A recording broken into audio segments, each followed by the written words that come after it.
Way back in March of 1927, famed writer H.P. Lovecraft wrote the science fiction horror short story, The Color Out of Space. In the story, a meteorite crashes in the fictional town of Arkham, Massachusetts. 50 years later, the people who lived there suffered greatly. Their crops grow bountiful, but rotten on the inside. Their animals become mutated, and eventually, they themselves are driven to insanity and death. Not only was this Lovecraft's favorite personal short story, but would become one of his most well-regarded works. 60 years later, in 1987, a film based on Lovecraft's short story went into production under the title The Farm. What would follow was the financial failure of a movie with stories behind the scenes more grotesque than its monsters. Yet still somehow spawned 3 even more unheard of and totally unconnected sequels. So this is the story of what happened to The Curse. This second on-screen iteration of H.P. Lovecraft's short story would be adapted for the screen by A Nightmare on Elm Street 2 Freddy's Revenge scribe David Chaskin. Actor David Keith was then brought on board to direct. You may recognize Keith from his acting in such films as An Officer and a Gentleman, the 2002 Carrie remake, or my personal favorite, as the asshole White Sox catcher Jack Parkman in Major League 2. Cut the crap, Taylor. I don't like you, you don't like me. Whoa, whoa. Here I come. Oh, here I come. Oh. Before we continue with our video, here's a reminder to click the Store tab on any of our JoBlo channels and browse our collection of the latest and freshest designs in our merch store. Go get you some. Though it was his first time behind the camera, Keith had the assistance of famed Italian horror film director Lucio Fulci on the set. Fulci's place there, however, is a matter of contention. For starters, Fulci was credited as Lois Fulci. This is because they changed most of the Italian crew members' names in the credits to make them sound more American. The first alarm bell of many that may pop up as we go through the story of the aptly titled The Curse. Fulci was listed in the credits as a producer and special effects designer on the film, which producer Avito Asantis disputes. He claims Fulci was merely there as a second-unit director. Still yet, so many moments in The Curse resemble Fulci's previous work that it has led some to wonder if Fulci did far more than just direct the second unit or handle the special effects. And we're unlikely to ever know. This film is not something that many people involved in the production seem willing to discuss, for a multitude of reasons. The movie would star Will Wheaton in his first theatrical part since his performance in Stand By Me put the world on notice the year before. Oh shit, Chris. Oh shit, man.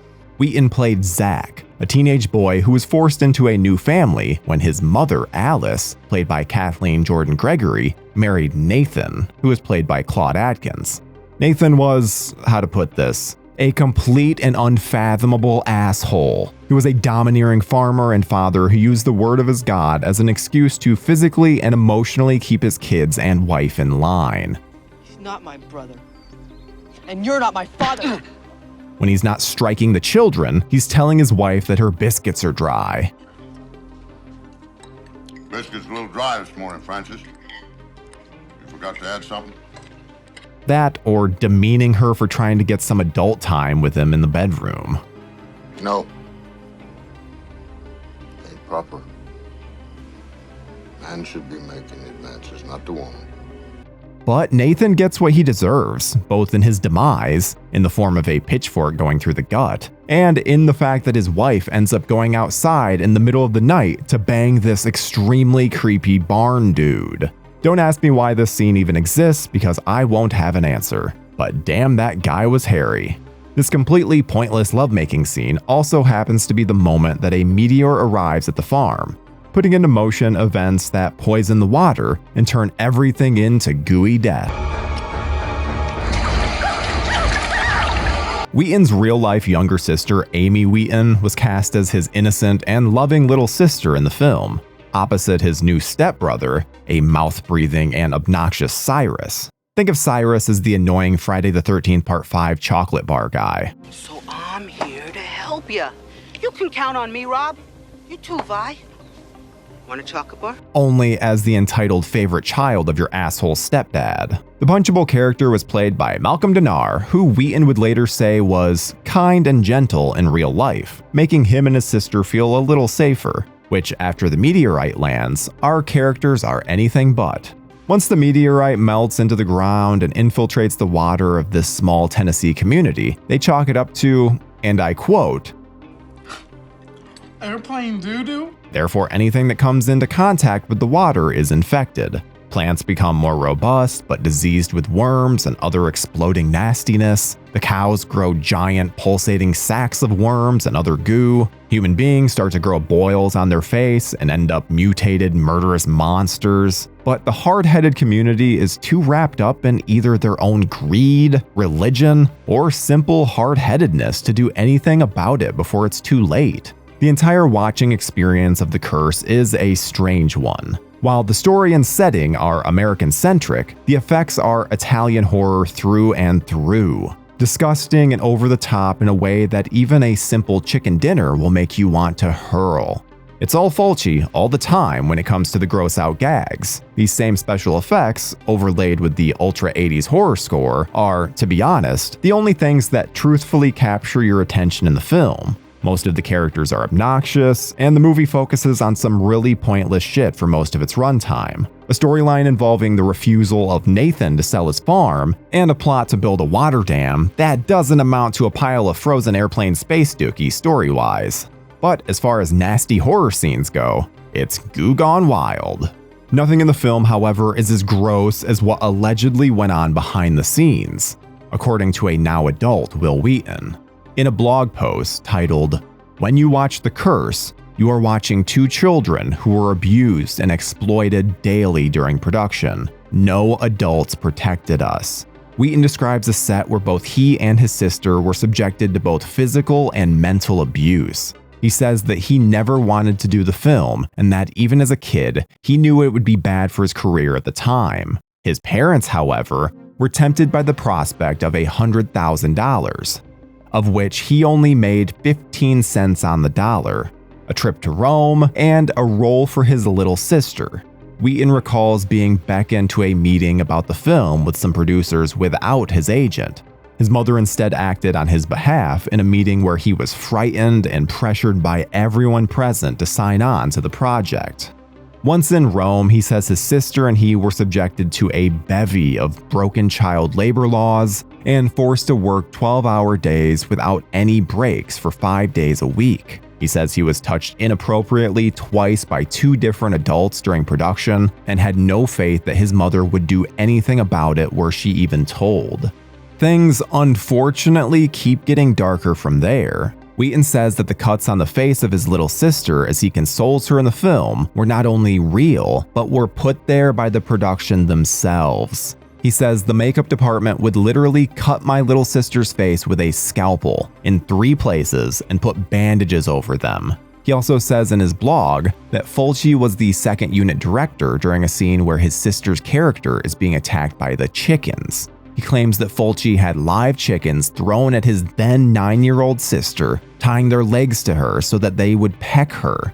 He also mentions having buckets of talc, broken wood, bits of wallpaper, and plaster thrown into his face during the collapsing home scene. Shockingly, there's not a lot out there in terms of a response to these horrid things that Wheaton describes in his blog post. Wheaton says that to this day, he's unable to watch the film, and understandably won't sign any posters or promotional material from it at any horror conventions, which is what prompted him to finally write the blog post, as he didn't want to have to explain this anytime people brought merch from the film for him to sign. Again, understandable. As a young Wil Wheaton had feared, the film was a total and utter box office flop, grossing less than $2 million domestically for distributor Trans World Entertainment. The film developed a small cult following on VHS and eventually DVD, where all 3 of its sequels would also land. I haven't taken part in them myself and won't, but it is said that they have virtually nothing in common with this film. The 4th movie, for instance, is a 1988 film titled Catacombs, with nothing in common with the franchise that they simply renamed it Curse 4, The Ultimate Sacrifice, for its VHS release. Some high quality shit we have going on here, folks. Continuing the juxtaposition between the American and Italian horror themes, 2 different soundtracks were made for the film, an American and Italian version, each with a 10-minute score suite from Black Demons. The reviews and critical response to the movie itself were a bit hard to gauge. Some call it an entertaining gross-out film, while others refer to it as increasingly unwatchable and flat-out incompetent. As far as the film's effect on Wil Wheaton, he says, "Ultimately, as I predicted and feared, this piece of shit movie cashed me out of respectable films forever. They were never the serious dramas that I wanted to work in after Stand By Me." Wheaton would go on to explain that the studios had compared him and River Phoenix to each other since Stand By Me released, wondering which of them was a more bankable star. He noted that they would see Phoenix doing respectable films with Harrison Ford, and then see him in this piece of shit. Wheaton would salvage his situation, however, and go on to play Wesley Crusher in the hit series Star Trek: The Next Generation, amongst many other roles throughout his career. For those of you who don't want any part of this film knowing what has been alleged here, but still want to see the story of Color Out of Space unfold on screen, well, H.P. Lovecraft's work was previously adapted as Die Monster Die, starring Boris Karloff, then again in 2019's Color Out of Space, directed by The Island of Dr. Moreau's Richard Stanley, and starring the always great Nicolas Cage. And that, my friends, is what happened to The Curse. Praise the Lord.